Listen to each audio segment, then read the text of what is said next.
Day after day, digital changes the world. It opens infinite opportunities. This revolution, we're proud to be part of it. And this is just the beginning. At SWERC, our role is to guide our customers towards bold choices. To imagine a more people-focused and open digital world. One that is accessible to all. Inventing tailored solutions with tangible and lasting impacts. To move the world forward. This is our mission. Building a positive future together. SWERC. The world is how we shape it.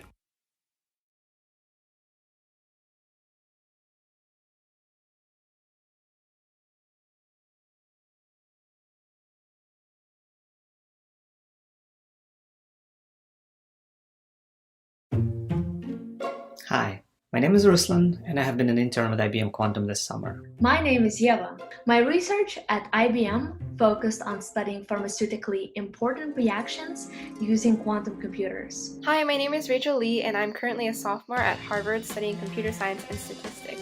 I'm Ramnik Tautanamo here to talk about my IBM Quantum internship experience.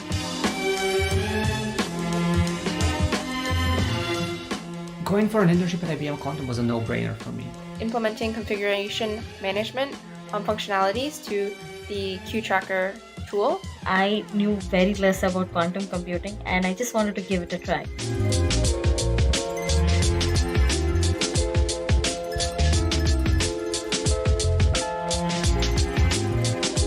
The Kiskit Summer School, I learned so much about quantum computing that I hadn't known before, and it was just definitely a deep dive into theory, helping me to learn more about the complex math that underlies quantum computing and all the technical details that go into creating quantum circuits and quantum hardware.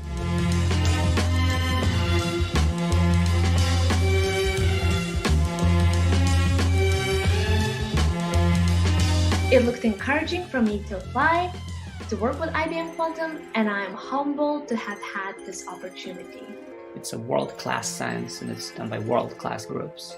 This internship has definitely changed my future plans. I realized that IBM offers this really great and unique space in between academia and industry for people to research. And so I'm definitely also really excited to explore that as a potential career option in the future as well.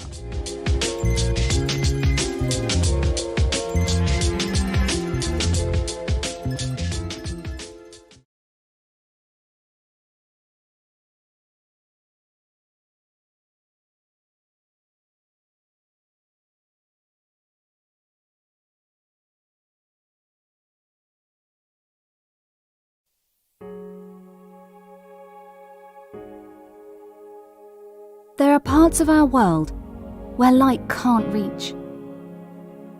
Divides that are too wide for rivers to flow. But technology has the power to help.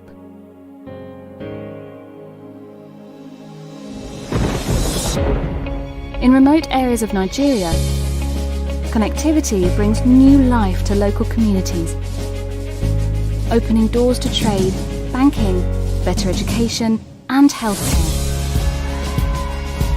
In Bangladesh, digital training has given more than 240,000 women new opportunities in life.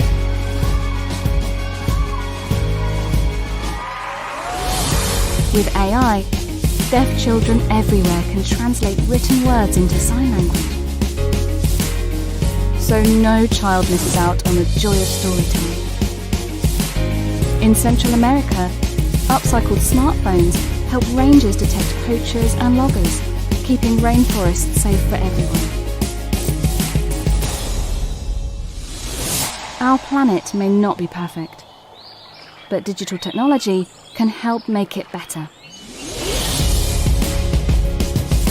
In the next 5 years, we want to work together with our partners to help 500 million more people directly benefit from digital technology. Focusing on healthcare, education, environmental protection, and economic equality.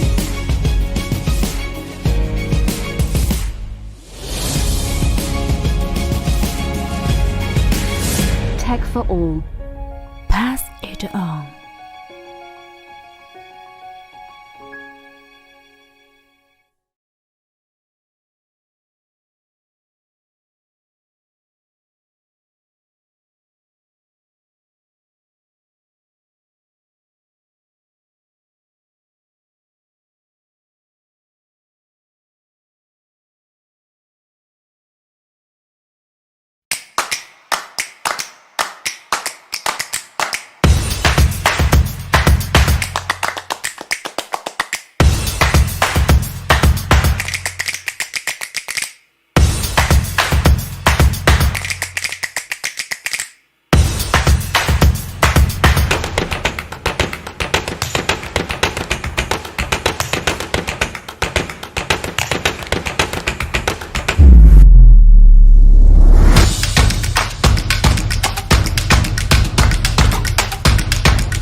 I think the thing that makes Jane Street different is just the way people interact with each other here. Everyone's kind of on the same starting point. Everybody works together to solve problems. There is no hierarchy here. The way one person will talk to someone else doesn't have to do with their title or how long they've been here. If you're someone who has interesting things to say, lots of people at Jane Street just want to interact with you and want to talk to you about the things that you're doing. I'm pretty convinced that if I had any problem at all and I went out into the middle of the floor and I said, I have this problem and I need someone to help me fix it, like 5 people would jump up and try to help me. It's the only place I've been exposed to where helping someone else is worth as much or more than accomplishing something yourself.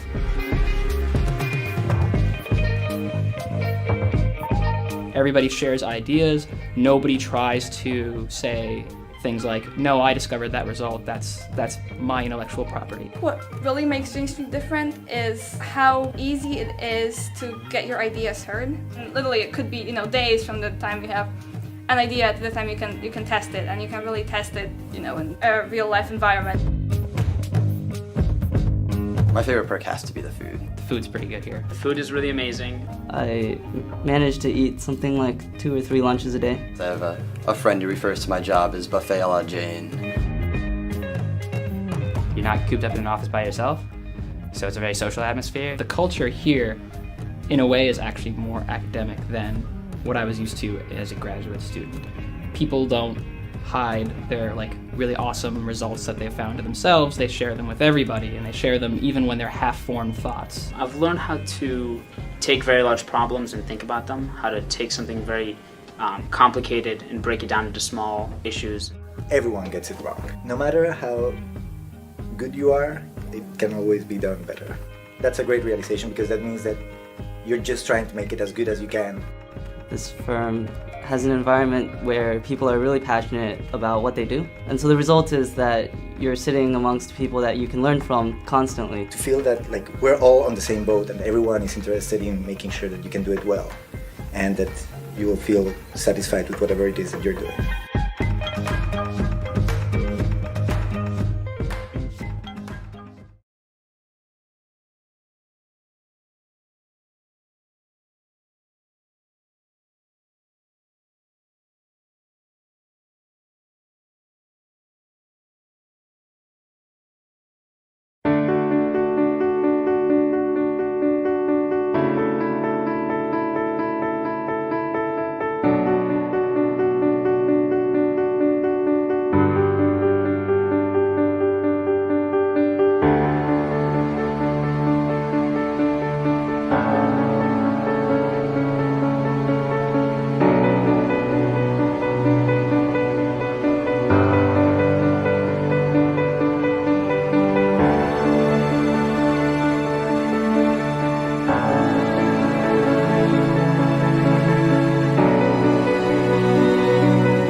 From the University of Bologna. SWERC welcomes the teams Uni Boys and Uni Boys. From the Autonomous University of Madrid. SWERC welcomes the teams Echo, U12, and XXX Programmation. From Pompeu Fabra University in Barcelona. SWERC welcomes the team The Binary 3. From the University of Lisbon. SWERC welcomes the team Forest Dalaï. From the École Polytechnique in Paris. SWERC welcomes the teams EP Rauge and EP Epsilon. From the University of Milan. SWERC welcomes the teams Sushimi Squad and Sushi Squad. From the University of Coimbra. SWERC welcomes the teams Enigma and 0 times Coffee++.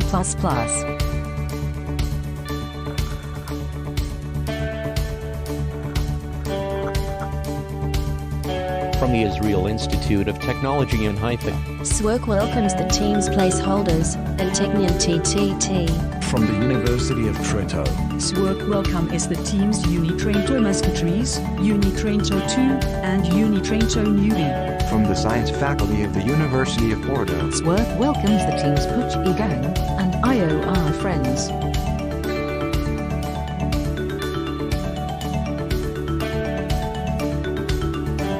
Better Interior University. SWERC Welcome is the teams U-Binary, U-Bits, and U-Biquo. From the École Normale Supérieure de Paris-Saclay. SWERC Welcome is the teams ENS Paris-Saclay 1, ENS Paris-Saclay 2, and ENS Paris-Saclay 3.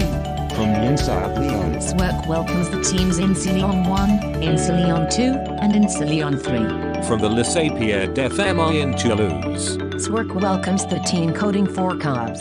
From the University of Haifa. SWERC welcomes the teams Top of the Mountain and Middle of the Mountain.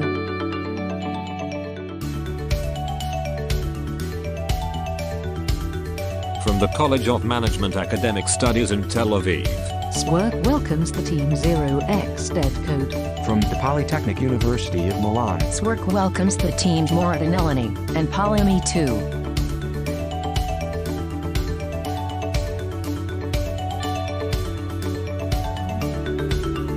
From Ca' Foscari University of Venice. SWERC welcomes the teams Castradina and Casanzari.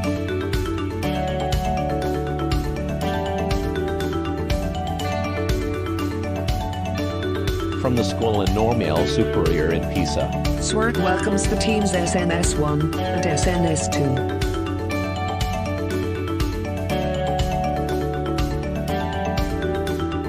From Polytechnic University of Turin. SWERC welcomes the teams Polynomials and Toroid Polyhedrons.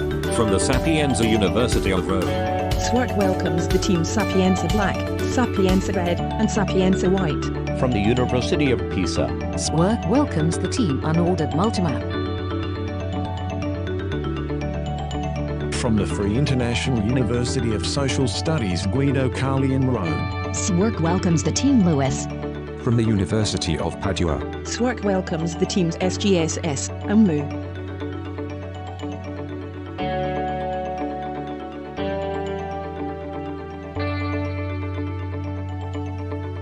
From the University of Rennes 1. SWERC welcomes the teams Moscala Team and Univren. From the Complutense University of Madrid. SWERC welcomes the teams Unitas Commons Macarons and Unitary Computing Matrix.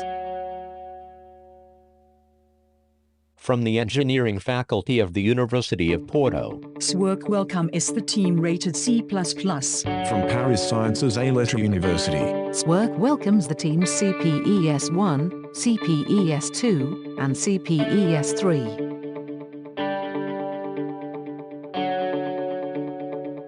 From the Instituto Superior Técnico in Lisbon. SWERC welcomes the teams Esteva of Arcana Vinhos and Waltrue Pass. From the Interdisciplinary Center Herzliya. SWERC welcomes the team Segment Trees and Hard-Coded.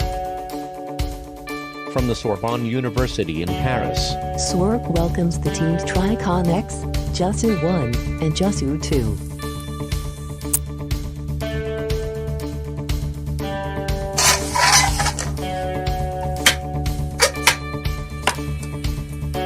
From Central Supélec in Paris.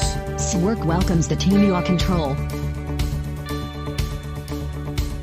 From G-Tech in Lyon. SWERC welcomes the teams G-Tech Black Mots and G-Tech RNG Anyway. From King Juan Carlos University in Madrid. SWERC welcomes the teams Abelian Group, Team Todo Verano, and Loctodo.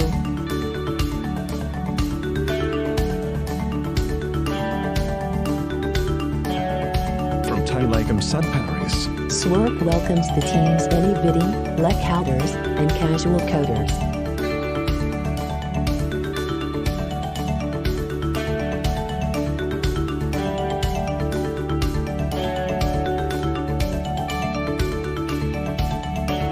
École Nationale Supérieure d'Électrotechnique, d'Électronique, d'Informatique, d'Hydraulique et de Télécommunications in Toulouse. SWERC welcomes the teams NSET 1 and NSET 2.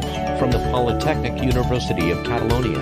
SWERC welcomes the teams UPC 1 and UPC 2.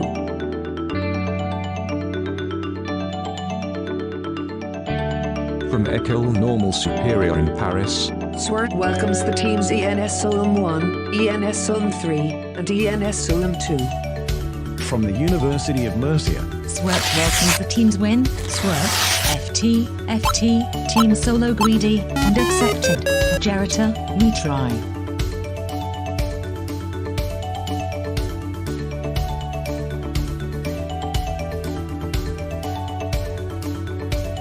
Harbor Space University in Barcelona. SWERC welcomes the Team SU Spacers and Harbor Space U2. From Paris-Saclay University. SWERC welcomes the teams Saris Paclay Roulez and Paris Saclay 1.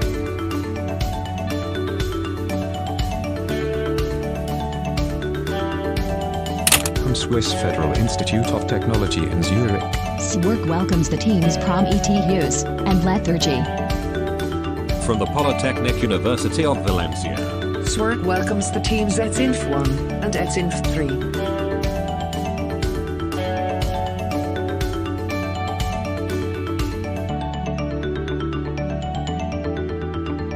From the Swiss Federal Institute of Technology in Lausanne. SWERC welcomes the teams EPFL 1 and EPFL 2. From the University of Montpellier. SWERC welcomes the teams NUN and EDACORP. From the École Nationale Supérieure des Techniques Savançais in Paris. SWERC welcomes the team Sobolev. From the University of Ultim. SWERC welcomes the teams Unia Tokay and Unia Grifosco. From the University of Paris. SWERC welcomes the teams BIOS, Infinity, and Marinol. From the École Normale Supérieure de Lyon. SWERC welcomes the teams in Sleep, and Sheep, and in Sclaps.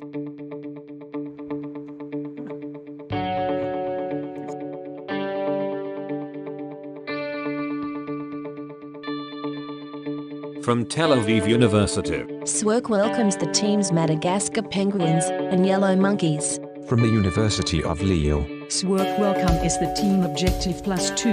From Telecom Paris. SWERC welcome is the teams Blind Hour, Telecman, and Telecabine.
Are you ready to declare SWERC open for this year, Bertrand? I think I'm ready to declare SWERC open. Yes, SWERC is open. So, of course, you can now discover the SWERC trophy, this very coveted prize that everyone's looking for. So, we're going to see just the two of us this year on this video. Are we going to invite people to chat with us? No, we're going to invite people, of course, but not right now. So, we're going to have several things happening in the studio today for the opening ceremony. We will be acknowledging the sponsors that have helped make SWERC possible by this regular support. But before this, we will be reviewing with you important information about how the contest operates. So first, we have a video explaining to you what the structure of SWERC is. So giving you some of the history of the contest and the performance of past teams. So basically, those of you who are discovering SWERC can be acquainted with the format of the competition in this way. And those of you who are long-timers can still discover what the results are and how defense have been evolving in terms of the number of teams and so on. And much more importantly, after this, we will have a presentation of the contest with some information about how to submit problems on Montage, technical details about the problems, not of course the actual problems, but about the languages and so on. And also some details about the rules, because this year we have to make this event live in a remote way. So we have allowed you to use several rules per team using the internet, so this is completely new. And we will be reviewing what are the rules about this. But before we proceed with this, I think we have something to keep our contestants occupied during the ceremony to keep their friends. Exactly, Antoine. We have things to keep you occupied and to join us. So, what I'm going to do here with my computer, I am going to open the Jitsi session. You probably know Jitsi, it's a bit like a Zoom or like a WebEx or whatever you use to talk with your friends. So, I'm going to open this Jitsi, and whoever is smart enough to figure out a little riddle, a little enigma, is going to be able to join me on the chat live. So, be ready to solve this enigma. We're hoping that it will be quick to join us. I'm starting on my side. My agency, I think Mark is giving you the enigma.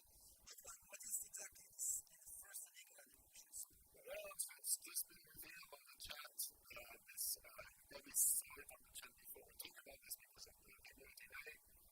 The first challenge that we have for you, and I think it's pretty easy, is, as Mark is telling us, find the sum of all successful submission times of last year's SWERCs. Basically, summing all of them, the penalty minutes of the previous year's SWERC. I think this is much easier than the problems you used to, and it's a slightly different format, so I expect we will be having people in Jitsi pretty soon who will pop up here. So whoever pops up first will be live with us in the studio. Good luck, everyone. In the meantime, it's really time to talk about the history of SWERC. Alright, let's get started with this. Let's get started with the history of SWERC.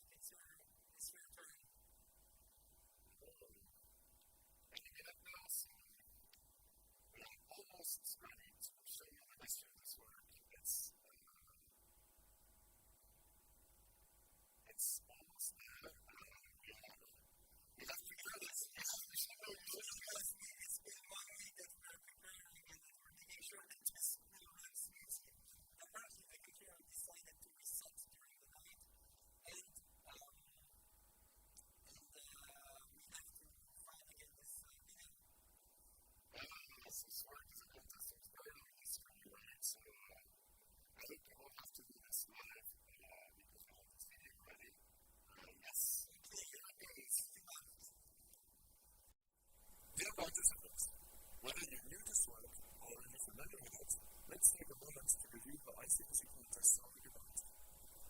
Welcome to the safety video about the history of the SWERC contest. ICPC is a worldwide contest that takes place every year. Contestants are first selected in local competitions in their university or country. Economy class passengers have only been eliminated on the level of local competitions. Then they compete in regional contests like SWERC. Business class passengers like you are participating to the SWERC contest and maybe on the regional that are happening at the same time. Finally, the best teams in these regional contests compete at the ICPC World Finals. And some of you will be upgraded to first-class passengers and will travel to the World Final of the ICPC. Last year, in local competitions, there were over 300,000 students. In regional competitions, there were over 58,000 students from 3,406 universities in 104 countries. The World Finals for 2019-2020 didn't take place yet, but for the World Finals of the previous year in Porto, there were 125 teams. ICPC has a dense network that covers more than 3,400 universities and covers more than 100 countries. ICPC is a contest with a very ancient history. It was initially an American contest and then evolved to an international contest. We can see that the number of student participants has increased steadily. Like last year, the contest SWERC this year is organized by the Institut Polytechnique de Paris, and the problems are developed by a team of judges and counselors. This year at SWERC, we have 109 teams from 52 different institutions, which amounts to 327 students. Side note, we're still looking for the pilot for next year. Since its boundaries were fixed in 2009, SWERC has been steadily increasing over the years. The edition of this year has the most participants ever despite its online format. This graph looks familiar, doesn't it? Still, we only done to flatten the curve. In terms of participating institutions, the curve has also been steadily growing. Since SWERC is located in Paris, we have had more institutions than ever, and we are at 52 institutions this year, which is more than the previous years. I'm afraid Paris looks stuck in a high plateau. The number of teams allowed per university is between 1 and 3. It has been fluctuating over the years. This year, the average number of teams per university is the highest ever, probably thanks to the online format. Do you really see any trends here? The number of teams per university this year has been set in a way that promotes diversity. Universities are allowed to send 2 teams and are only allowed to send a 3rd team if they have at least 2 female participants. Thanks to this rule, SWERC this year has 12% student participants who are female, which is higher than the years before. We still have a long way to go before parity is achieved. Well, there's still some progress to be made with the organizing team. The COVID pandemic this year has forced us to organize SWERC as a fully distributed event. We are very grateful to the site organizers who volunteered in the initial phases of setting up the contest to welcome some of the teams. This is the first time ever that SWERC will be happening online. As for the ICPC World Finals, we still don't know how or when they will be organized. Despite the pressure of COVID, production plans do not fall automatically from the sea. If you're working with a group, wear your mask and wear it.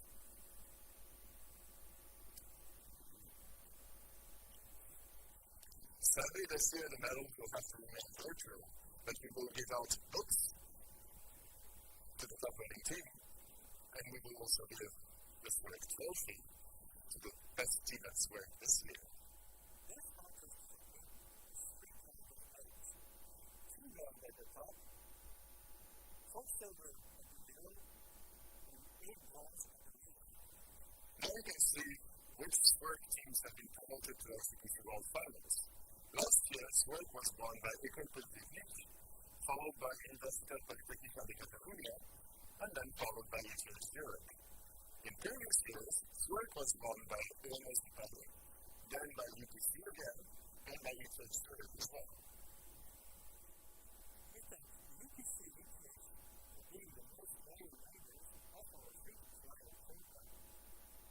Here you can see the top winning teams of SWERC and the latest ICPC World Finals.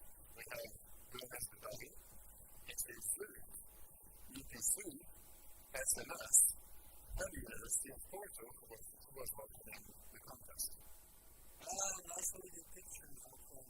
And here you can see the winners of the worldwide ICPC competition from Moscow State University and the Porto World Finals. The contest has been won by Moscow State University and by St. Petersburg and St. Petersburg States since 2012. Now you can see which SWERC teams have been promoted to ICPC World Finals.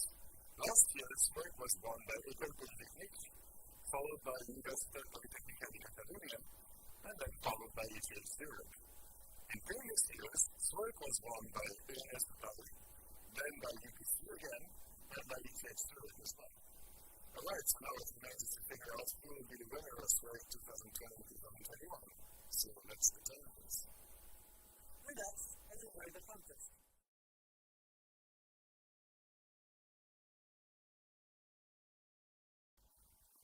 And you're back in the studio.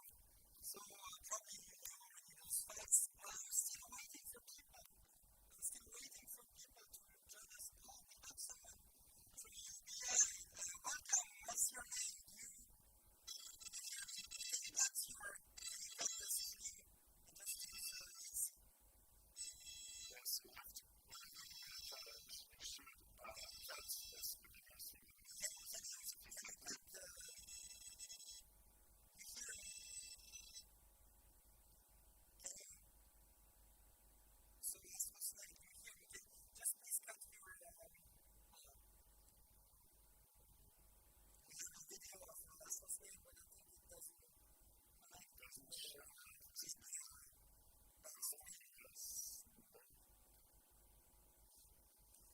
So, surprisingly running into technical difficulties because. Tell us where you come from, this was name.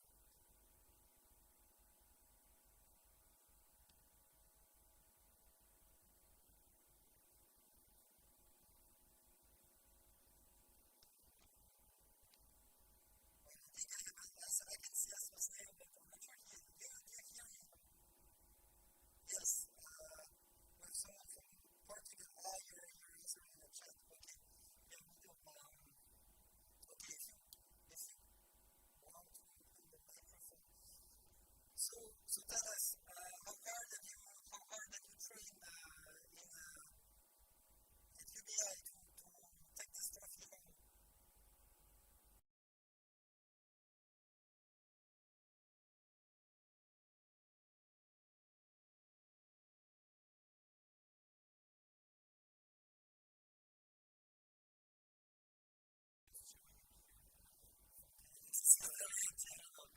So we're not using our screen this time properly. Okay, the connection is really. Oh, I see. So many people are tuning out. Can I see this?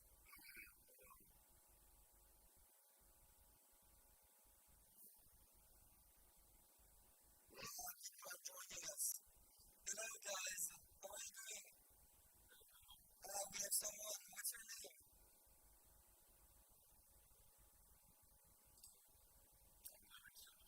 Okay, which team are you from? From Ubits. Ubits, that's also, if I remember correctly, from Portugal, no? Yes, from the University of Beirut. University of Beirut, welcome to the studio. Oh, we have plenty of people joining, that's fantastic.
I guess, at some point, if we are stuck with technical difficulties, a virtual tour of this messy setup that we have here to try and project things in all the right places at all good times.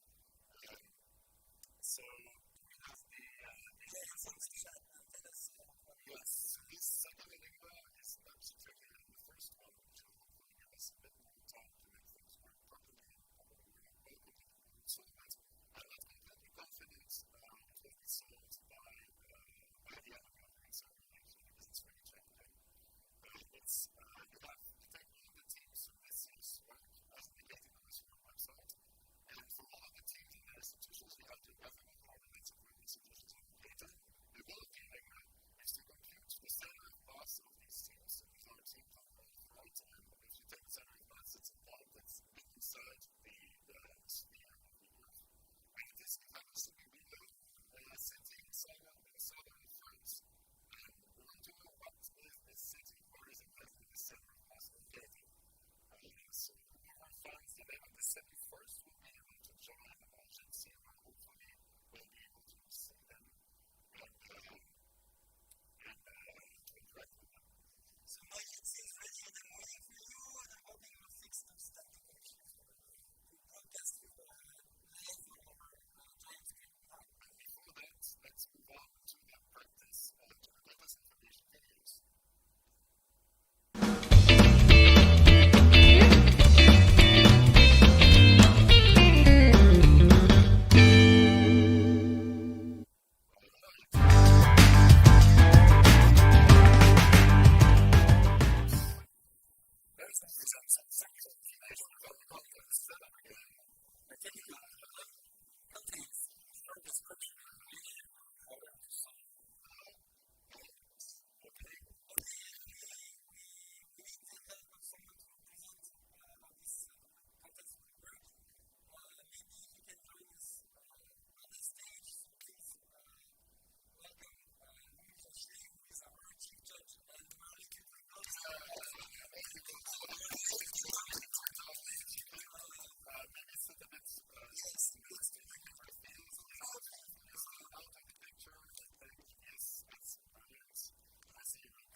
Writing in the chat, I guess it's because of the first domain and then alright. So what do you have to show the contestants today to prepare them for the contest? So we have prepared 3 videos for you. The first video will explain the general rule of the contest. I hope somewhat familiar, but the slashing is always one. And a second video to explain to you what are the environments we will evaluate your observation. And finally, last video, in the case you don't know how that works, so you can be ready to meet as soon as possible this afternoon. Yeah, that's great. So let's watch this first video. Yeah, let's get started with the technical video.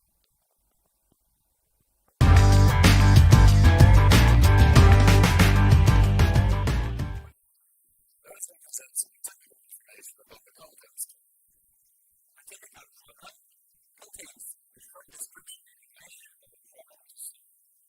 With the description of the inputs and an output format. The description also usually contains an example of an input and an output. Note that all the SWERC programs rely on a standard input and a standard output. You should not try to find. Once you have a program that you believe solves the problem, you can submit it on the Dr. website. Once submitted, the program will be automatically evaluated on sequence specifications. Those units on the execution time, on memory, and on the steps running menus.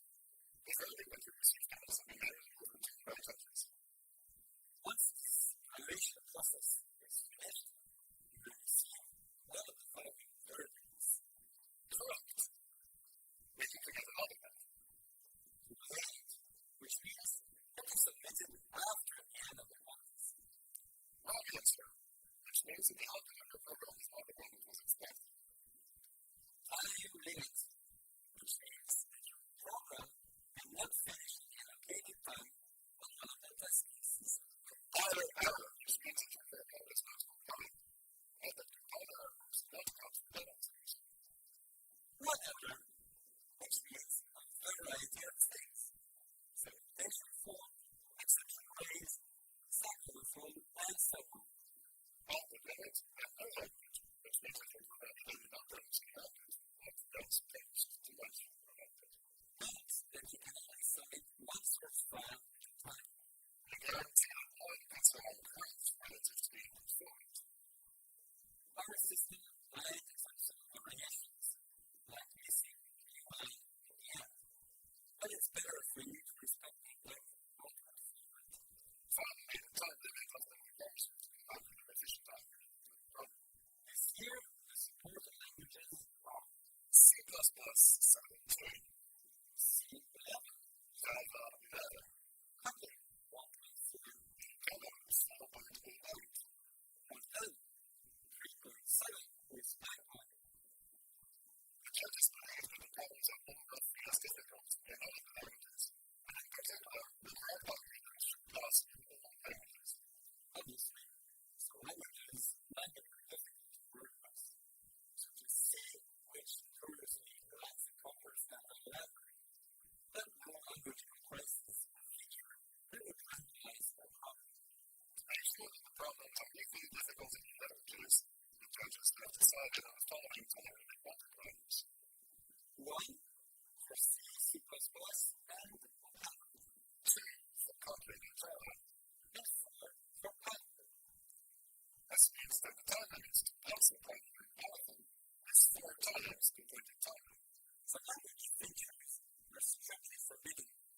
Using them could lead to disqualification. For instance, diagnosing C and C++. Inline assignment code. Congrats. Filing the output. Network there. Dynamic loading of external libraries. File manager. Device management. Energy process applications. Including the execution of external commands. This is truly exhaustive. Do not try any feature that might endanger the security of the platform. Using this feature is related to disqualification.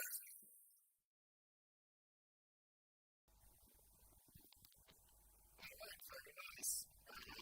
Perhaps it might help. So, last question so far. We have this. Is this something public static void mainstream routes? I think this is formulated as a question. I'm going to show you the chat to our chief judge so that you can have an idea of all the questions that you have asked so far. Don't be shy, don't hesitate to ask any questions. This video is related for those of you who are new to the contest.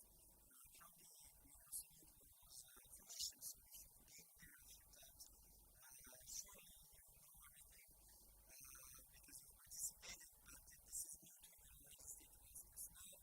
We really wanted to take this time to do so. So, any questions? So anyway, don't hesitate to ask questions and we will answer them after the next video if you have some. Yes, so that is the next video. This next video is to explain the general rules of the contests. Yes, we have no rules about the contest this year. Well, the situation is a bit different from what you previously as you might have noticed you're not exactly the thing that you were setting either for us or for you, even from the comfort of your own university. So it's not a matter of something to tell us, even though it's less touristically interesting. So since people are now participating from you and your stories are very different, so let's review what the general rules and rules that are specific to this year, and then we'll have a small Q&A and then we'll go more detail into these rules. But of course, the best way to do this is if you have questions about them, then we answer them live. So let's get started and propose with the reading of the rules.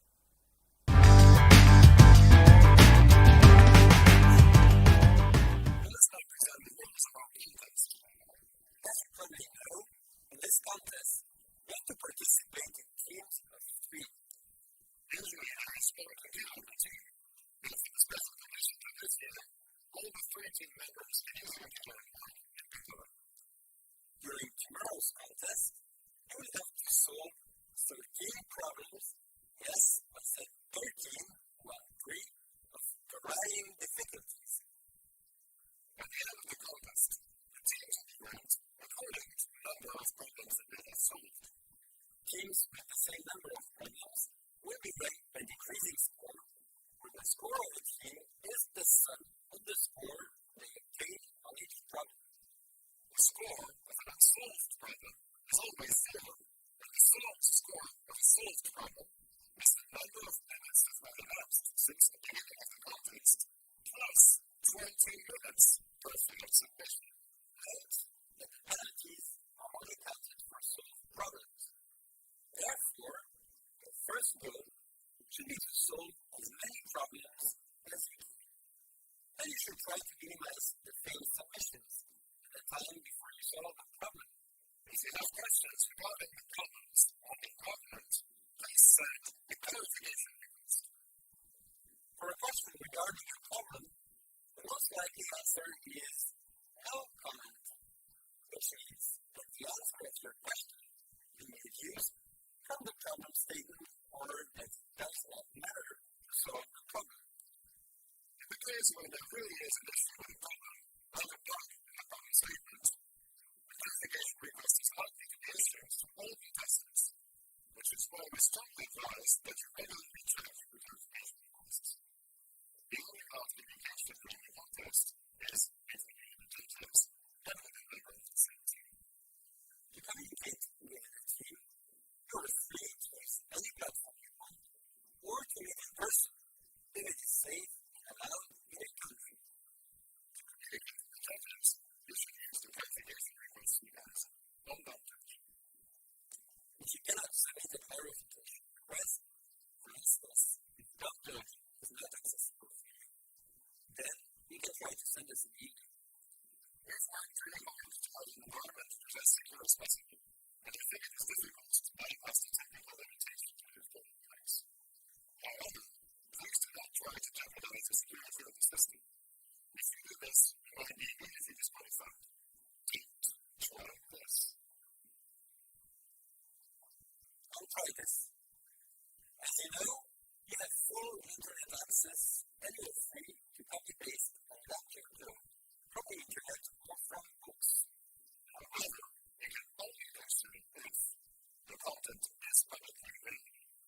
And each sentence that you copy and paste is publicly communicated as such by putting a comment in the source code. Note that the method you Kotlin, Camel, and your favorite language, pseudocode that you found on Wikipedia does count as copy. The team of judges must indicate that even though they have full internet access this year, all problems are expected to be solvable in the usual SWERC conditions. This means that the solution of the judges either relies on physical algorithms that you can know, or on backlog algorithms that you can probably understand online. Good luck, everyone.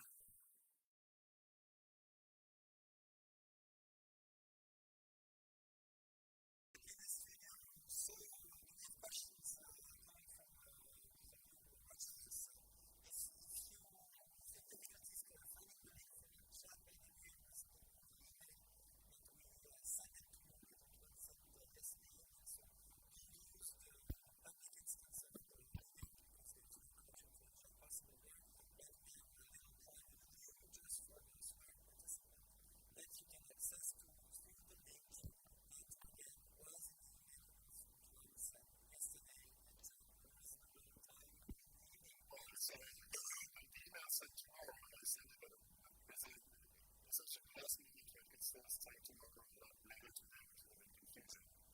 Anyway, so I think everything is used about the rules, but no one So, I think the first question earlier today, which was, can we use some content from a book? Oh, that's a good question. I think books are very available. Yes, books are available. So, we have a second question from the chat. Will you lose point if you use algorithms with the source as well? Algorithms with the source?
risk of being disqualified.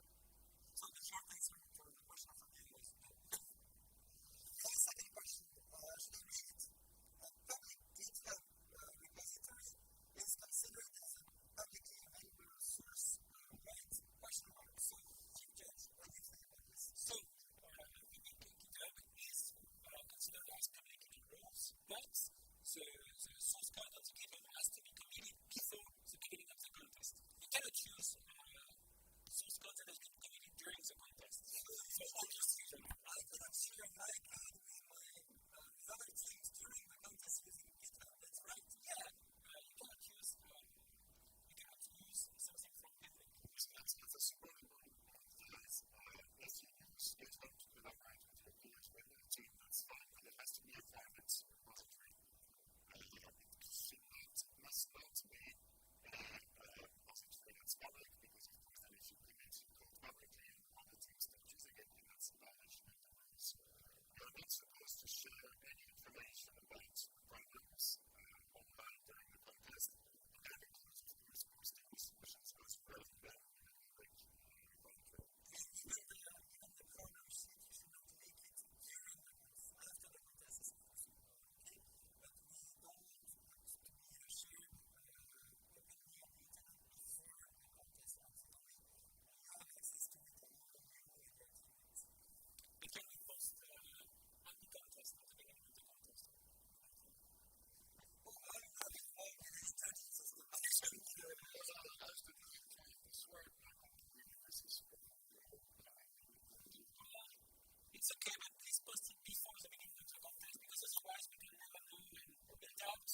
We will have to disqualify things. So I really don't want to disqualify any team, and the simplest solution for that is just not to post anything during the contest. But of course, 1 minute before the contest, it's perfectly okay. So for those of you who are familiar with the way SWERC operates, it's essentially a set of we have to change the event format drastically.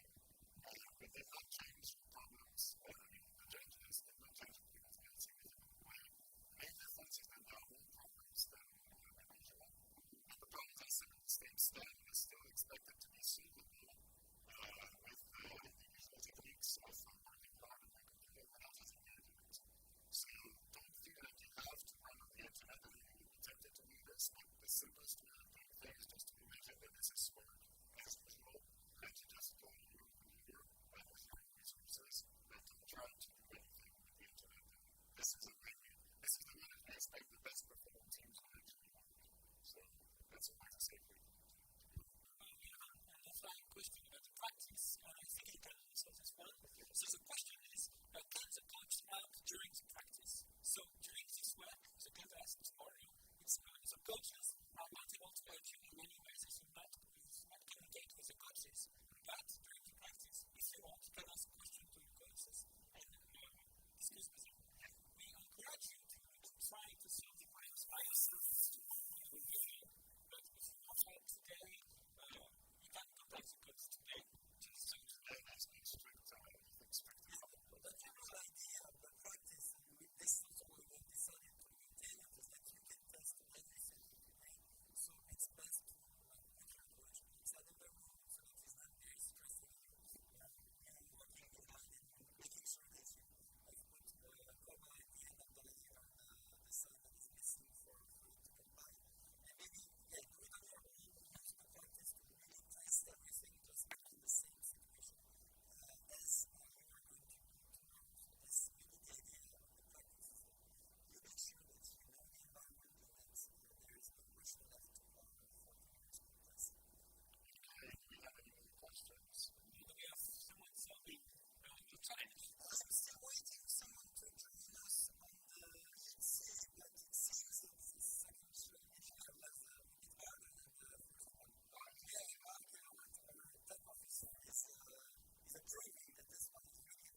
You arrive on the Dumb Judge landing page. The first thing you want to do is to log in by clicking on the button Login.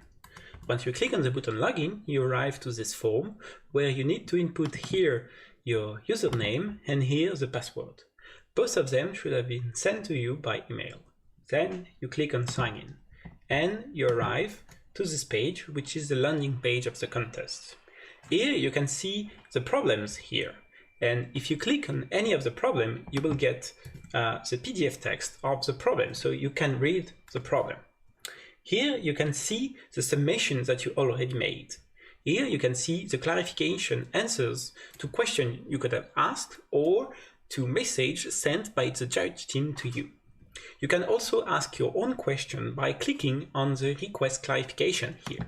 So for instance, we can ask the jury, then we need to select a category. So either my problem is related to a general issue with the contest, like a question about rules and so on, or it's a technical issue, for instance, if you have trouble with Dumb Judge, or it can be a question regarding one of the several problems that we have.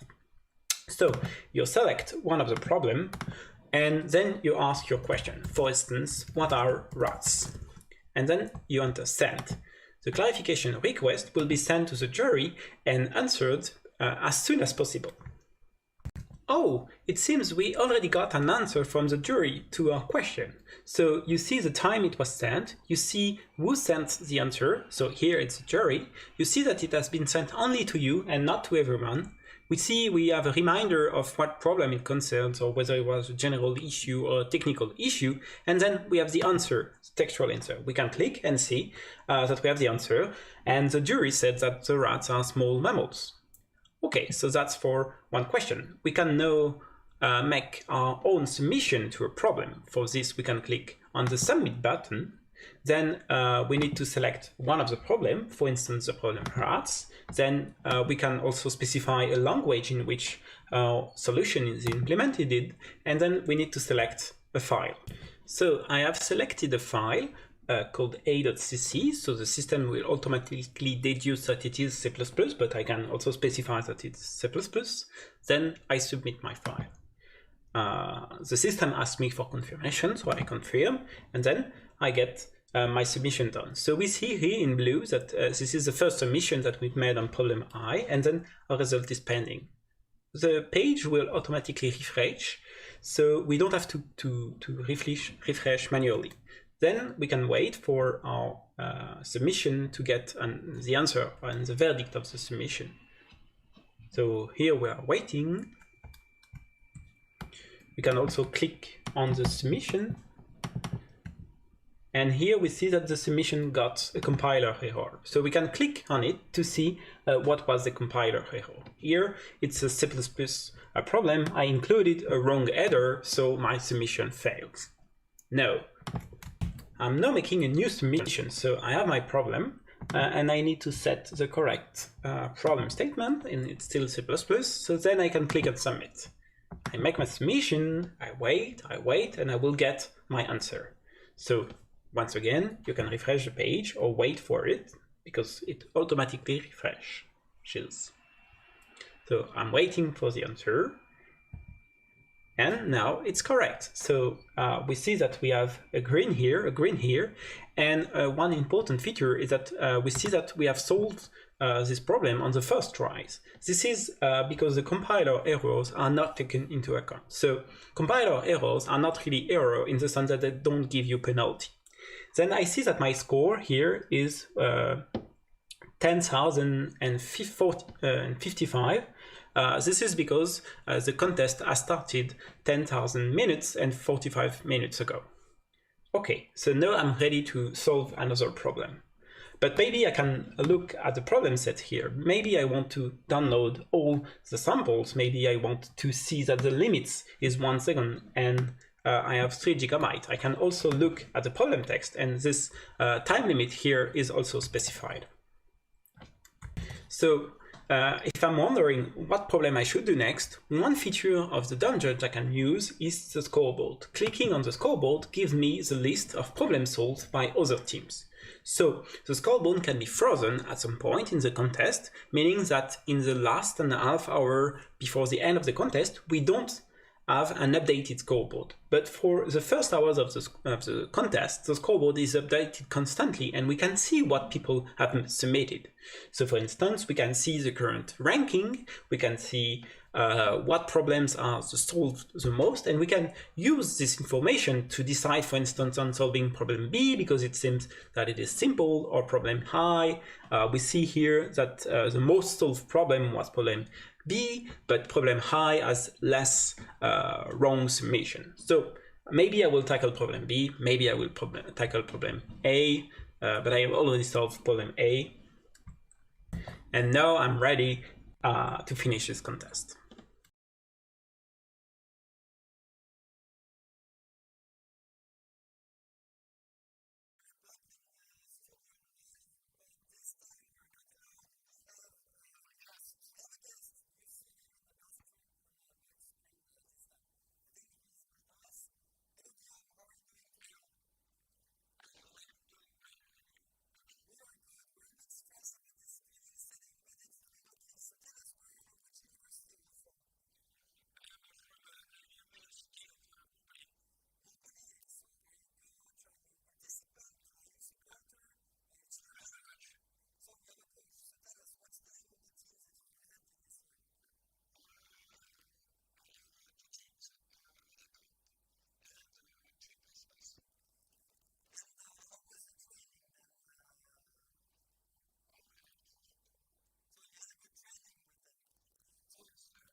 puzzle is not enough to have the same one as being solved. The third puzzle, coming back to James in a minute, but the third puzzle is to locate an image which is hidden somewhere in this web website that contains your but like to everyone. So talking about the role spots of Dane Street, Dane Street was already with us in SWERC last year and raised their motivation to become the lead sponsor. Dane Street is a proprietary training firm based in New York, London and Hong Kong. And they have been welcoming encouraging SWERC participants to register to learn more and local programs and students. There is a 16-minute Discover Dane Street program intended for women to 17 There is also an insight workshop of 3 days intended to ceremonies. There are 2 other workshops, which is another 3-day workshop, which is based available to everyone, and a Discover one-day workshop to discover Dane Street. The links to these, the links to register to these workshops will be shared to you, and they have been shared to you in emails already, and will also be shared in the chat. Dane Street has an activity in life emergency training, but also veterans programming for the community because of their original focus on functional programming languages in Okinawa more specifically. So here we find something in front of Okinawa that we know Dane Street as a resource level for unusual education itself. So let's see more about Dane Street, right? Let's see more about Dane Street. If I was talking to someone who had never heard about Jane Street before, I guess I would tell them that we are a small-ish proprietary trading firm. We are in New York, London, and Hong Kong.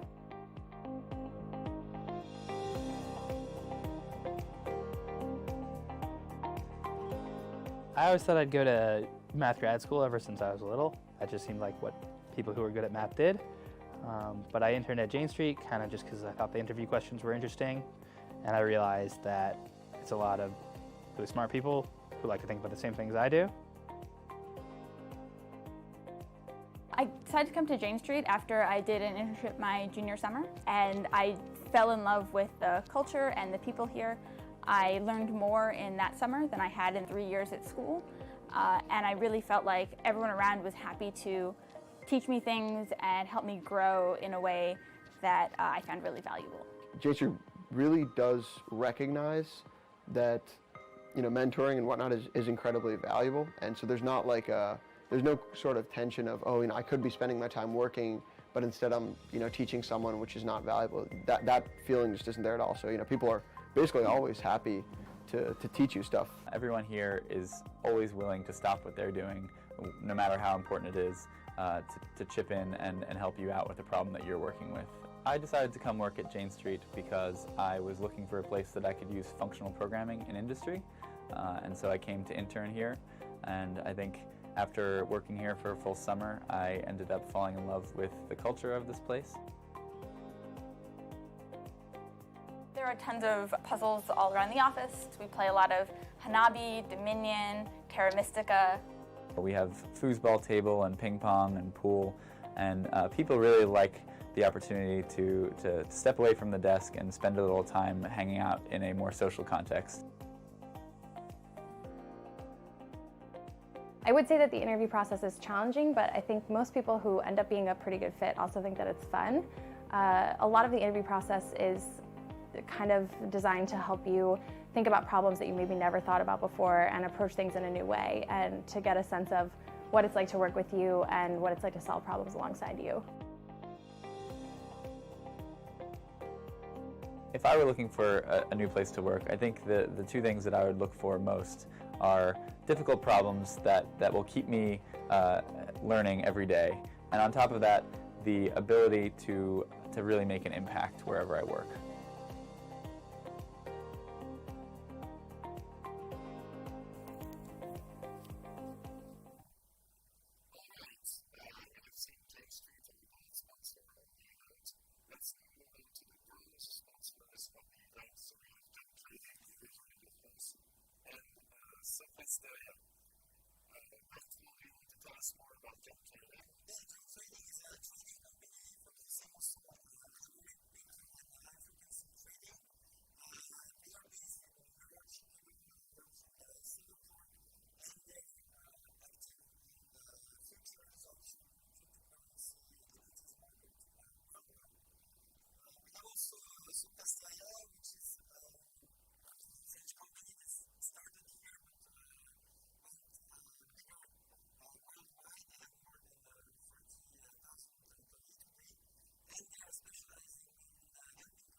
Day after day, digital changes the world.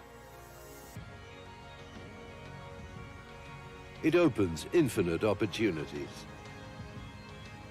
This revolution, we're proud to be part of it. And this is just the beginning. At Soprasteria, our role is to guide our customers towards bold choices.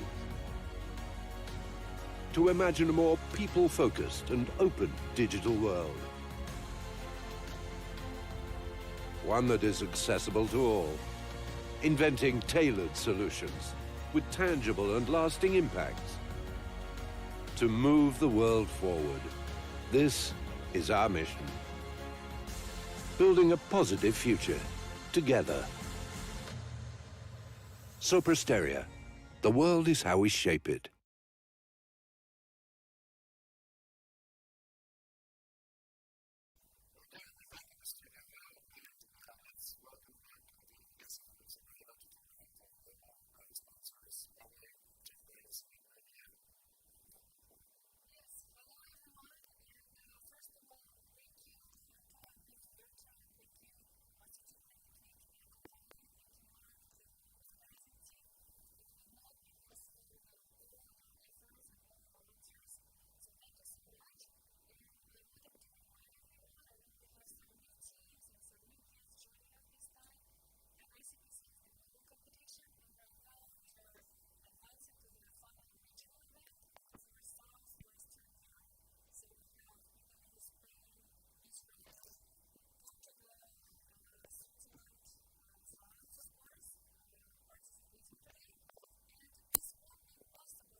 Hello everybody, I'm Andrei and I work for JetBrains as a Senior Vice President of Investments, Research and Education.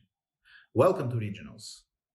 Great things happen when great minds come together. JetBrains wants to seek out great minds all across the globe, support their initiatives, and work together to create great things that will make the world a better place. That's why JetBrains is proud to be a Global Tools sponsor of the ICPC. There are already many great minds working at JetBrains, and together we have created some amazing things, like the Kotlin programming language, for example.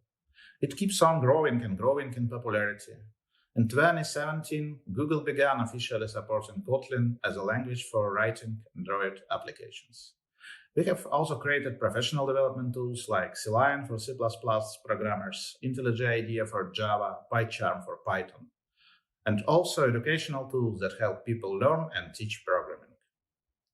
The regionals are the biggest contest in the ICPC calendar. Thousands of talented people all over the world team up to solve complex real-world challenges. These contests are the proving ground for future champions. But even if you don't make it through to the finals, the experience of competing in the regionals and the new friends you'll make along the way are priceless. Enjoy the ride. Best of luck to everyone.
Innovation is a journey of doubt and uncertainty.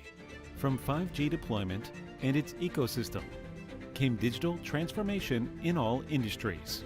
From Huawei Cloud came the wonders of widespread remote healthcare. From AI machine learning came better, more intelligent ways to protect the Earth. From AI computing came advanced astronomy research and a deeper understanding of the cosmos.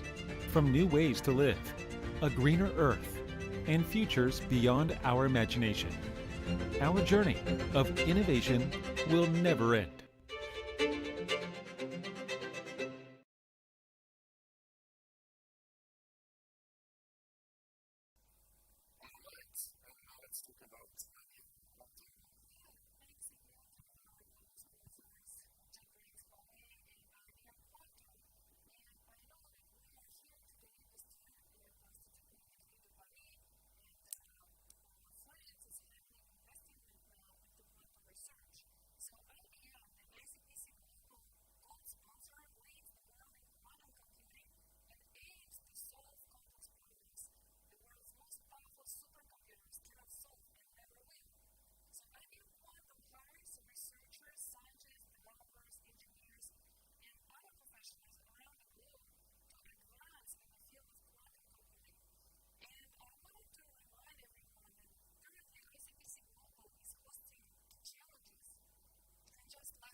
Hi, my name is Ruslan, and I have been an intern with IBM Quantum this summer. My name is Yeva.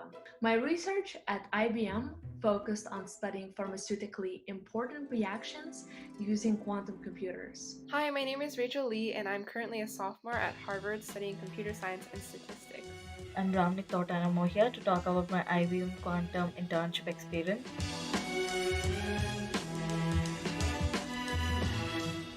Going for an internship at IBM Quantum was a no-brainer for me. Implementing configuration management functionalities to the QTracker tool. I knew very less about quantum computing, and I just wanted to give it a try.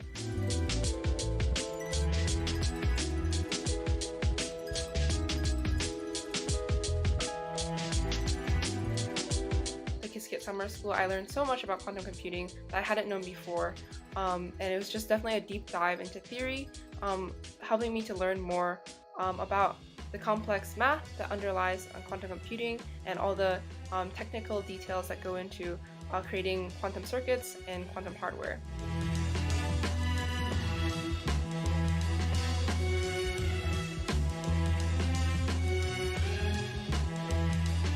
It looked encouraging for me to apply, to work with IBM Quantum, and I am humbled to have had this opportunity. It's a world-class science and it's done by world-class groups. This internship has definitely changed my future plans. I realized that IBM offers this really great and unique space in between academia and industry for people to research. And so I'm definitely also really excited to explore that as a potential career option in the future as well.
Hello, my name is Mikhail Dvorkin.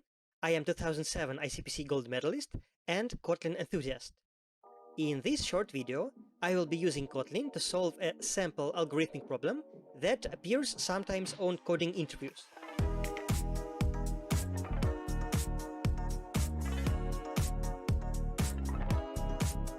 This problem will concern finding dictionary words inside the rectangle filled with letters. Let's go to an IntelliJ IDEA window to discuss the problem and solve it in Kotlin. First of all, I'd like to thank Solontus_ and Lalit Kundu for bringing up this problem on different websites. So the problem is we have a rectangle filled with English letters and a set of words that we will call dictionary. And the question is, which of these words can be read in this rectangle if we are allowed to read horizontally or vertically and turn 90 degrees as many times as we want. For example, in this rectangle, we can read the word Kotlin or fun or file according to these rules. Let's hard code the rectangle with letters into our program. So this will be a row string with all these tabs and line feeds that we will deal with later. And the dictionary will be also stored as a row string that needs some processing as well. the rectangle row string has all these tabs and line feeds, so let's first remove the tabs by trimming all the indentation of the string. And now we have a single string with letters and line feeds, so let's split the string with a line feed character to receive not a single string, but a list of strings that are horizontal lines of the original rectangle. We can print the resulting variable to make sure we got our trimming right. And now for the dictionary line, let's make sure it's uppercase, just as all the letters in the original rectangle. And now with this uppercase single string, we can split it by a comma and a space to receive the list of single words of the dictionary. Actually, knowing that I want a lookup operation in this data structure to be quick, I can make this a set. Now let's actually code the method that is going to do the main work. I propose a recursive implementation over here, so let's discuss the signature of our method. For now, let it receive the coordinates of the cell that it is currently processing, but we will update the signature with some more arguments later. When we enter an instance of this recursive method, we are standing in the cell with coordinates x and y, and in general case, we want to make a recursive call into each of the 4 neighbors of this cell. How do we organize the iteration over all 4 neighbors of this cell? Well, I propose a list of vectors that show the directions towards all the 4 possible neighbors. In this list, I will be using Kotlin pairs to store the direction vectors. Now, in the recursive call, I can iterate over all the possible shift vectors, and in this for loop, I will be using multiple variable assignment to introduce 2 variables, the x shift towards the new neighbor and the y shift.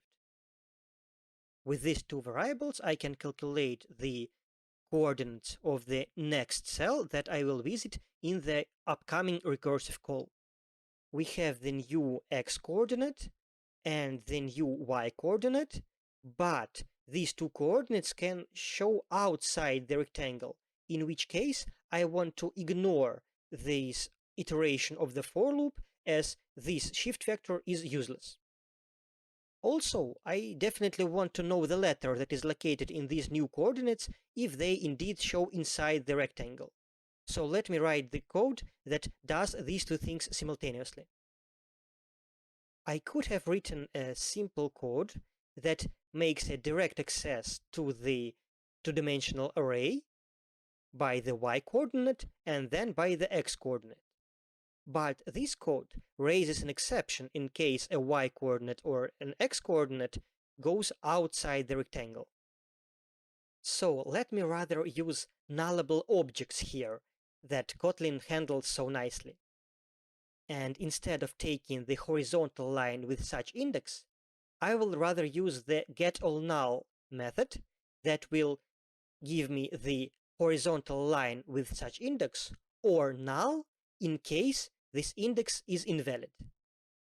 For this object, I want to do something only if this object is not null. So I put a question mark here, and then I apply the same method to receive the value in the certain index, or null if this index is invalid. This object is the letter located in the desired coordinates, or null if at any point the y coordinate or the x coordinate was pointing outside the rectangle, in which case I want to disregard the entire iteration of the for loop, which is exactly what a continue operator does. So if I have reached this point of code, then I didn't run the continue operator, and therefore my coordinates are showing to the actual cell and not outside the rectangle. So I can make a recursive call to these new coordinates. So over here I make a recursive call to the new cell that I'm sure is not a place outside the rectangle.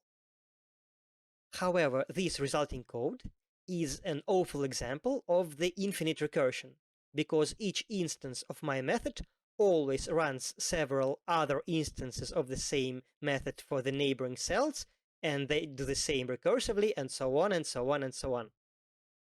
So we need to stop our recursion at some condition. In order to do this, let's change the signature of our method so that it receives the word that has been already read during the previous recursive calls. With this word, we can stop the recursion if this word is not a prefix of any word in the dictionary. We need to pre-calculate before the recursion the set of all the prefixes of all the words in the dictionary. Let's take our dictionary, and I could have used the map method to receive the list of lists of all the prefixes of the words in the dictionary. But what I actually need is the concatenation of such lists. So instead of the map method, I will use the flat map method that will do exactly the thing. Inside this flat map method, I want to receive the collection of all the prefixes of the given word. So let me introduce the word variable that I will be working with. And here I need to construct a collection with its prefixes. It will be a list, and the length of this list will be the length of my word plus 1. And for each index, I want to generate the prefix of my word with the corresponding length. So from my word, I take the corresponding number of letters. And once again, since I want the lookup operation to work quickly, this overall collection should be rather taken as a set, not a list. Now let's get back to the recursive method. In case the already read word is not a prefix of any valid word in the dictionary, just disregard the entire recursive call. And if the current read word is exactly a word from the dictionary, let's print it to the answer. And the recursive call to the neighboring cell should also pass the correct argument to the method. So it will be the already read word plus the letter that we have seen in the new cell. Now we are ready to make a call of the recursive method for each cell of the rectangle. In order to do this, we iterate over all the possible values of y coordinate, and instead of writing the specific lower and upper bounds, I'd rather write the indices of the rectangle, because this is exactly the values for y that I want to iterate over, and I will not make a mistake by +1 or -1 in such code. Now, for the x coordinate, let me also write some code that will be safe from +1 or -1 mistakes. So these are the indices of the horizontal line, for example, number 0. And for each y and for each x, I make a call to the method search with these two coordinates, and the word that I start with is the word consisting of a single letter in these coordinates, passed as a string. These for loops will run the recursive search from each starting point, and these recursive searches will print all the found words to the output. So let's run this code to find all the words in our rectangle, and we see that our rectangle contains all the words from the dictionary except for the word null. The basic problem is solved, but the important exercise yet to be done is to forbid ourselves from coming to the same cell several times, because it's a very natural thing to disallow, and our code still allows such behavior. So I leave it as an exercise for you, or probably we will do this in some other later video. Thank you for watching this video. Have fun using Kotlin and other programming languages, and good luck in your careers! Bye.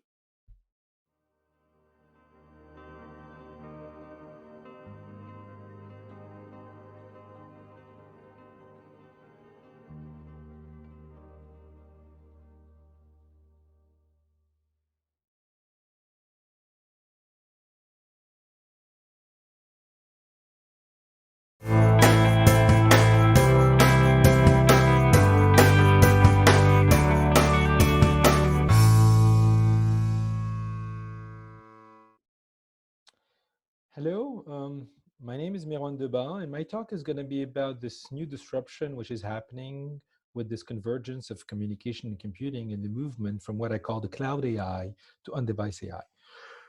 I'm actually director of two labs, one called the Huawei Mathematical and Algorithmic Sciences Lab, and the other is the Lagrange Mathematical and Computing Center. I've been working intensively in these last 7 years, more intensively on the topic of what we call wireless AI, and especially with applications to beyond 5G communication. Many of you know our company. Our company started in 1987, starting with a focus on what we call communication technologies. And progressively, as you can see from this graph, we moved progressively to an ICT industry. When ICT is very important in the sense that there's today a high convergence of communication, storage, and computing. And you can see it with the portfolio of solutions that our company is offering, going from the classical, what we call carrier business group, where we sell, of course, equipment to operators, to things related to consumer, and this is where basically you know us with the devices and the smartphones that you know. And today, of course, with the big trend towards basically the cloud and the computing platforms that we're developing. So in order to start basically the technical part, let me give you a very example on our viewpoint on AI. Here you have two pictures, one on the right corresponding to a guy that you all know called Newton, and on the left you have a graph of what we call a ballistic kick. Now, if you want to do ballistic kick, you have two options. One is, of course, to solve the Newton equations, and by solving the Newton equation, you can know at which distance you can kick a ball for a given angle with which you kick it. Second option is that if you don't have the Newton equation or you don't have the model basically of the cinematics, then what you do is that you start kicking the ball like hell and have many samples that you put on a table corresponding to the first column of your table distance and the second column of your table called the angle. And next time you're asked to kick a ball at a given distance, what you're going to do search within your table to find if that distance is there and then the angle. This is not new, and it's called data mining. It's been there for ages. You still need to know or find some very sophisticated algorithms in order to go fast in your routine and clusterize basically your data so that when you search for the distance of 560 meters, for example, you're not going to search for 1 meter, 2, 3, 4, but directly go in the class of 500, 600. Now, when there's not your distance within that table, this is where we start talking about some kind of learning. And here, what we call learning is regression. In the sense that if your distance is not there, then you're going to do some kind of mean of the existing distance and try to find what is the right manipulation of the angle domain in sense of mean so that you can find the angle. In the linguistics, of course, of AI, what you do is that you train a black box with your data as input, which is the distance, and at the output the angle. And next time, basically, you have a given distance to kick in, you input the distance and it gives you the angle. So this works quite fine, of course, when you have enough sampling data, which basically provides you enough basically possibilities to have a mapping of your, let's say, signal domain. Now, what happens when you start kicking the ball when it's, let's say, sunny and you need to kick the ball when it's windy? There you have a problem in the sense that you need to retrain every time the new conditions change. Of course, we have today some very sophisticated algorithms related to what we call transfer learning, where when you start learning basically in a given domain, you can still use that training to have at least a hint on how to still kick when it's windy, for example. Second caveat of this technique based on this black box approach is, of course, that in general, you don't have the input-output parameters to do your approximation. In the example I gave you one-to-one mapping between what we call distance and angle, but that was quite wrong in the sense that the initial speed is also quite important to know at which distance you need to kick. And last, of course, caveat of these techniques based on machine learning, at least with the existing tools that we have, is the fact that when you start learning or kicking the ball on Earth, you have no clue on how to kick on the moon. And that's basically because the techniques which are used today are mostly based on basically regression approximation. Whereas we know that to do fundamental breakthroughs in AI, you need to use more tools related to topology, basically geometry, in the sense that you need to be able to find the gravity out of your data. And this can only be made by trying to look at the invariants that you have in your data. Of course, researchers in our company are working intensively today to find basically new tools to approach basically the problem of basically finding those invariants. And it's still at the moment at the research level. Now, of course, what I showed you here today is things in terms of deep learning networks, which are already implemented basically on various of our platform. And they have been years and for years very cloudified, in the sense things have been running in the cloud. Now, within our company, we realized quite rapidly that basically there's also a need to do all these training and learning and AI directly on the device. Typically, one example is 5G, in the sense that because of latency, you don't have time to bring the data back to the core network. Second, of course, is the problem of coverage. Sometimes your device needs to continue to start still being intelligent and not being connected. And the third one is, of course, privacy issues, where people do not want to have their data. And we've been working intensively basically to pour in that intelligence directly on the device. And today you're seeing a portfolio here of, I would say, chipsets that we've been developing. Of course, each one has its advantages and drawbacks in the sense of computing power. And this is basically due to the fact that energy consumption and complexity is highly important when you start going on the device. And this, of course, poses new challenges in terms of AI. Typically, when you start embedding basically AI directly on the device, classical techniques that we've been using based on neural networks and basically backpropagation cannot be implemented anymore. There's a new trend related to what we call low precision AI, for which basically one of the goals is exactly to lower the precision so that you can train your network directly in binary. And of course, this poses a lot of problem because at the start of, as you all know, learning, there is a problem of optimization. And the problem of optimization is, of course, a derivative. And the question is how you can do some kind of optimization when you're in binary, and the problem of gradient descent does not work anymore. And the doors are quite open. And we have a bunch of researchers today trying to develop new techniques which are compatible with the fact that we lower the resolutions of the weights so that we are compatible basically with the complexity that we're pouring in on our devices. This is for basically the device, but of course it opens also the whole doors of how basically you start implementing AI in a very distributed manner. And these are things that we're discussing today, especially in the new form of standardization with techniques of large-scale distributed AI, in which multi-agent techniques are analyzed, like multi-agent deep reinforcement learning, but also all the techniques that try to federate the learning in the sense that you don't cloudify the data, but basically you start learning on a device. From that, you generate a model. And then all the devices aggregates the models, and then you create a meta model that is broadcast to all the terminals. And so there's a lot of loops which are incurred in that, and it opens the door of really having a full pervasive AI network that we're trying to see for the future. The problem of how you do this unified training and inference framework is quite difficult. And today, of course, we're looking for talents to be able to solve that, in the sense that you need basically a scaling factor which takes into account the constraints in terms of complexity, in terms of energy efficiency, and also in terms of delay, which are quite difficult. And the gates are quite open today to find the right directions in terms of research, and also in terms of input that we could help basically our wireless guys to be able to help AI to work at large scale, but also AI basically to help improve basically the wireless medium. As you all know, basically, this is not easy, and especially when you start building basically the frameworks out of that. And our company has been working also intensively on a new sort of framework called MindSpore, which basically try to leverages the fact that AI is not anymore a cloud solution, but more or less something that can run on the device, can run on the edge, and can run on the cloud. And we've been looking at that quite intensively because we are one of the few companies which understands fully what we call the end-to-end solution, going from the device to the pipe to basically the core network and also the computing platforms which are behind. And this is, of course, happening today with the solutions and learning techniques of today. And today we could say that we are within what we call the strong AI realm. The narrow AI realm was a couple of years ago with what we call single task intelligence, trying to perform only one type of basically processing.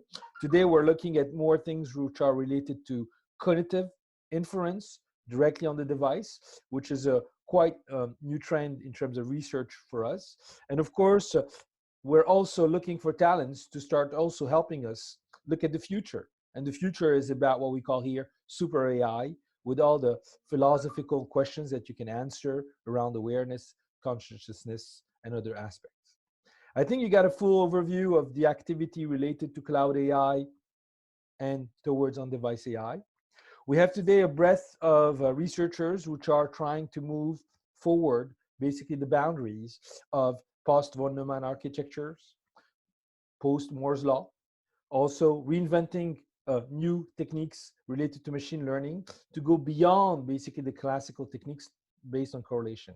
And I would be very happy to continue discussing with you on further occasions. And I would like to thank you also for spending some time with me.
this stage, please complain loudly in the chat or reach out to us by email. That's the right time to find out about this.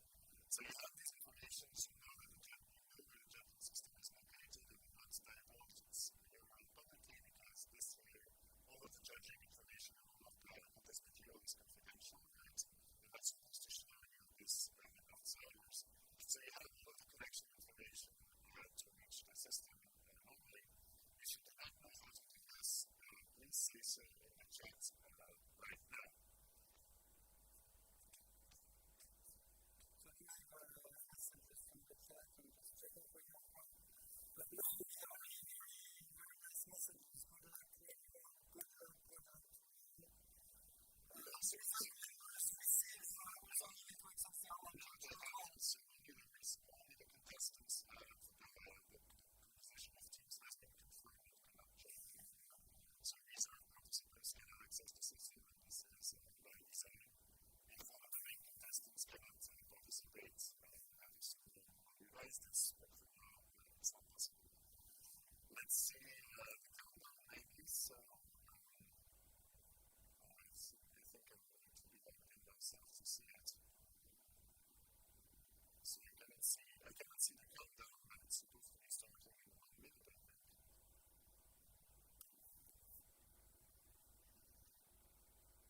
Alright. Do we have any last words to share with our contestants before they head off to their practice session? Veronica, how do you like how do you feel your team?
The practice contest has now started since 20 seconds ago.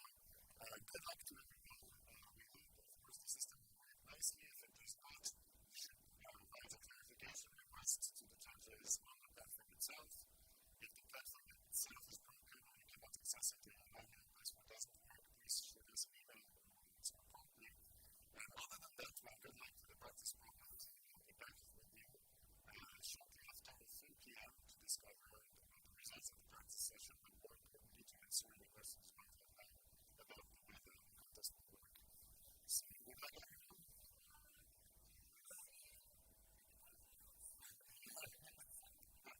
Yeah, right.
There are parts of our world where light can't reach. Divides that are too wide for rivers to flow. But technology has the power to help.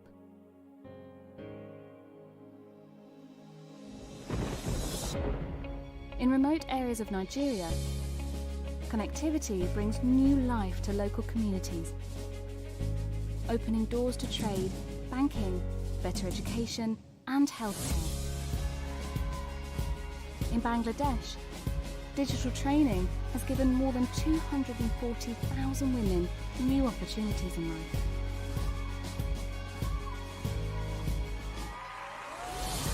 With AI, deaf children everywhere can translate written words into sign language.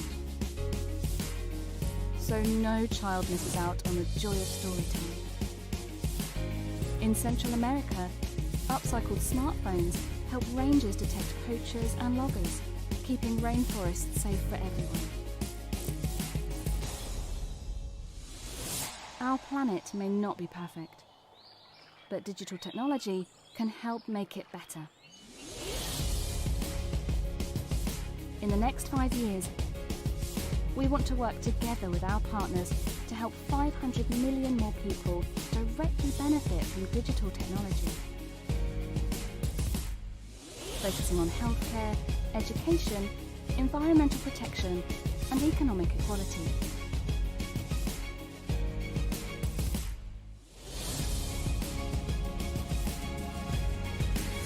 Tech for all. Pass it on.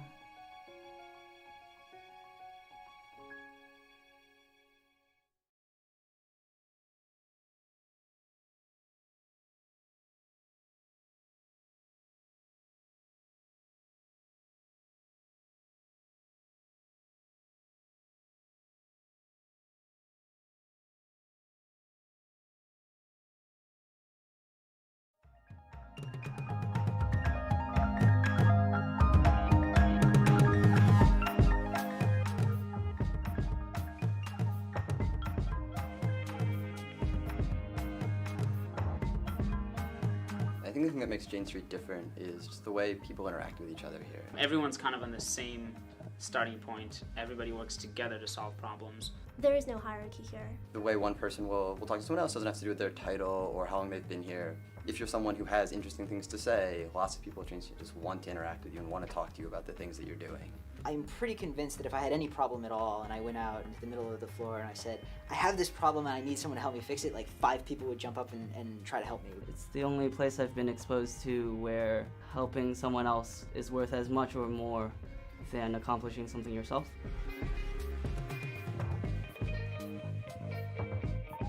Everybody shares ideas. Nobody tries to say things like, no, I discovered that result, that's my intellectual property. What really makes Jane Street different is how easy it is to get your ideas heard. And literally, it could be days from the time you have an idea to the time you can test it, and you can really test it in a real life environment. My favorite perk has to be the food. The food's pretty good here. The food is really amazing. I managed to eat something like 2 or 3 lunches a day. I have a friend who refers to my job as buffet a la Jane. You're not cooped up in an office by yourself, so it's a very social atmosphere. The culture here, in a way, is actually more academic than what I was used to as a graduate student. People don't hide their really awesome results that they've found to themselves. They share them with everybody, and they share them even when they're half-formed thoughts. I've learned how to take very large problems and think about them, how to take something very complicated and break it down into small issues. Everyone gets it wrong. No matter how good you are, it can always be done better. That's a great realization because that means that you're just trying to make it as good as you can. This firm has an environment where people are really passionate about what they do. And so the result is that you're sitting amongst people that you can learn from constantly. To feel that we're all on the same boat and everyone is interested in making sure that you can do it well and that you will feel satisfied with whatever it is that you're doing.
assignment. Today we were pretty generous in our response to clarification requests, so expect a lot of comments on clarification requests. A lot less comments. Yeah, and usually the comments ones read the program again and you find the answer. There are some questions in the chat. One of them is when we get the samples, this is the sample inputs. Well, it's something as today, the samples are, you can copy paste them from the PDF file, or you can go on problem set on the top of the top bar in your download, and use a problem set, and from there you can download either just the input or just an output, or you can download all samples at once in a zip file. Okay, XMP from UPC is asking is it allowed to use a SWERC statements to obtain information about the execution of our program? Well, you can use a set statement, and it will either fail and give you fail information or not fail. And the information that you get is quite binary in some sense, and you get penalty for using the set.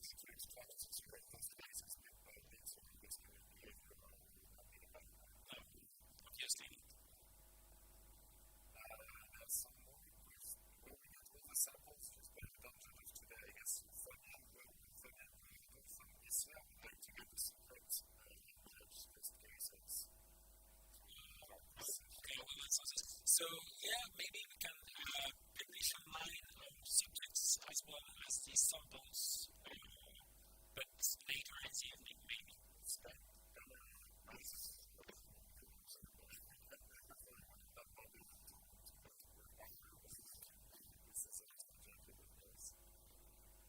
I think we're out of questions from the audience.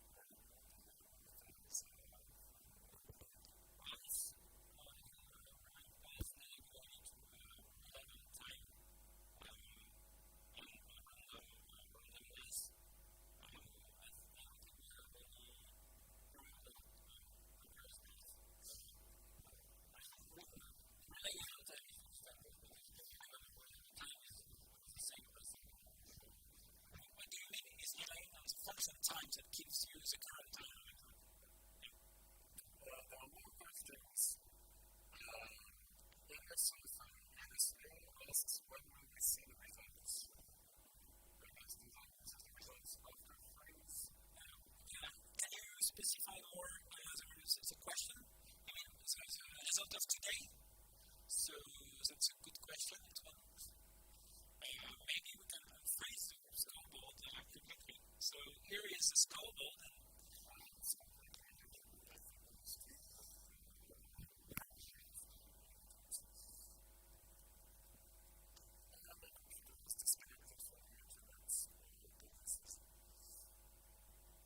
So currently, the results are not bad. There's suspense about the results because the top team in SW3 cannot possibly be beaten by anyone of the freeze. So I guess we already know that they won. So that's currently before we're going to find rankings. So SW3 is the first team, the second team is Tenerife University, Madagascar Penguins. I think this is the first participation of Tenerife University, so this is quite an achievement. The third team is Polytechnic University, so I don't know everything.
always stop the execution of your program, so this is not a problem. The thing is, you will get penalty. So you're allowed to, if you don't make excessive number of submissions, I mean, unless your mathematical properties are something like is the first bit of the signature is one of this kind of mathematical properties, it's okay to rely on results within reason in the submissions that you make. There is a detail about policy-based data structures. I don't know if any of the judges can try and look up what this is.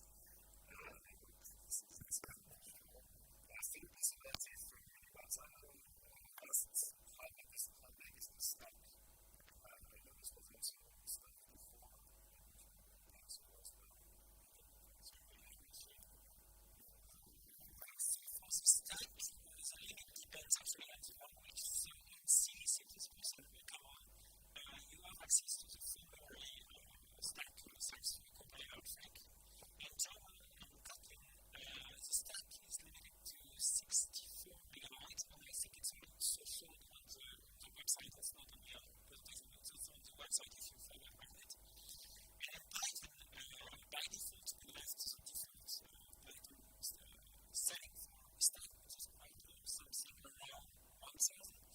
You can change it, but we don't recommend to use recursive programming in Python. It's not made for, and it's not efficient. We cannot guarantee that recursive programs pass in Python.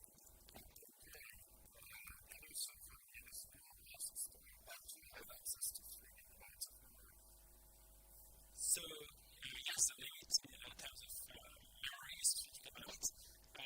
Then, if you go at the limit of 3 gigabytes, it's possible that the standard library allocates some data structure, so you don't really have access to 3 gigabytes of allocation.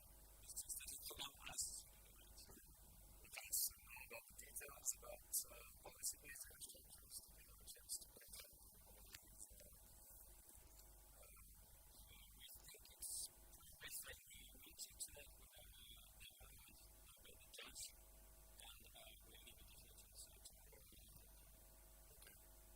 Sounds good. So stay tuned tomorrow morning for the last bit of information about policy-based data structures. There's a question about assuming GCC compliance. Yeah. That's a follow-up about some question. Yes.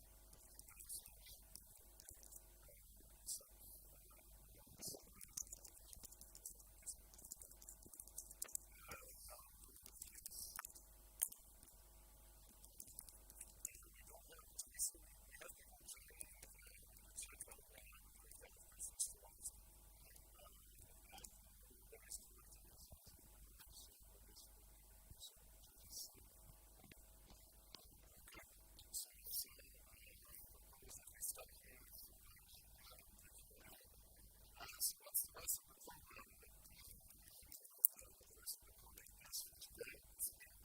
So we have the Q&A, and now we can have some social talk on this platform. So this will allow you to work physically together and to explore this ecosystem. So we have visited last year. We have tried to follow it as faithfully as possible, and we will be able to interact and talk together. And then the schedule for Sunday, so tomorrow, the last minute information is at 8:45. Don't be late, because we will be reviewing what night more information from the judges about the contest. The contest starts at 9 a.m. And all of this is based on, yes, there's the details are people but yes, people from SWERC should add 1 hour to use timings. People from Portugal should add some time 1 hour to use timings. Sorry for the 7:45 wake up on the way. The contest will last for 5 hours with a freeze during the last hour. It's not written on the schedule, but for new coaches who are listening to us, remember we have a special meeting for you to receive details at 11 a.m. on Sunday. And then